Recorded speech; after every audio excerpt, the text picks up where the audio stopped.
Semalam saya ada minta siapa-siapa yang dia punya GPS line dia gelong masa lari dekat KL. So hari ni saya dah cuba fix dan saya rasa function. Jom tengok video ni sampai habis. Okay, kalau nampak dekat sini, sebenarnya laluan tu bermasalah bila mana runner sampai dekat SPE. Kita check dekat sini dia punya laluan tu, nampak? Kat kilometer 12 dia bermasalah. So dekat sini 12 sampai ke 40 km lebih kurang. Dia silap. So kita cuba buka dia punya GPX data. Kalau nampak kat sini, nampak drift dia agak jauh. Sampai ke sini. So kita cuba buka GPX data dia. Kita tengok dia punya bacaan latitude. Nampak kat sini 3.16. Kat sini 3.08. Jauh tu lari 1 point tu. So kita tengok sampai bawah ni. Agak dekat sini baru dia okey balik. So minit ke 4.53. Ni dia ikut time zone lain sikit. So nampak dekat sini dia baru okey balik. So pukul 4.53, 37 saat baru dia betul balik.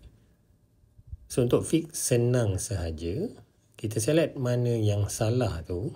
Okay, dekat sini minit ke 4 jam dia 4.53. So kita select yang salah tu. Bawah sampai dekat yang betul. Okay, yang ni last salah. Kemudian kita delete. So GPS dia kalau nampak dekat sini ada fix. So kita buang yang salah tu.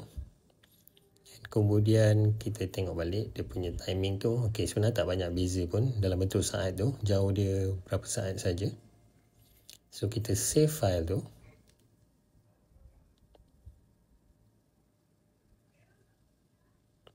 Dan kita load balik dekat sini. Okay, ni file yang kita save. Kita tukar balik, rename kepada GPX. Saya tukar kepada XML ni sebab nak bagi mudah baca. So kita convert balik kepada GPX.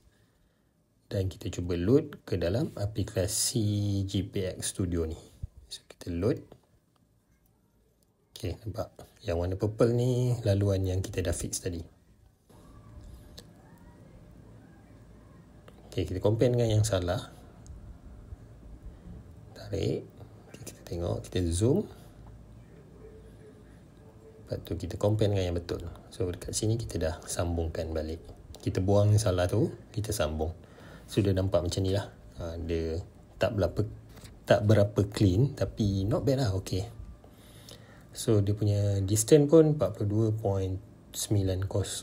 Boleh kata okay lah. So saya akan share balik file ni kepada owner untuk bagi dia upload dekat dia punya Strava. So tak adalah orang cakap masalah ke apa kan. So ini cara untuk fix GPS gelong.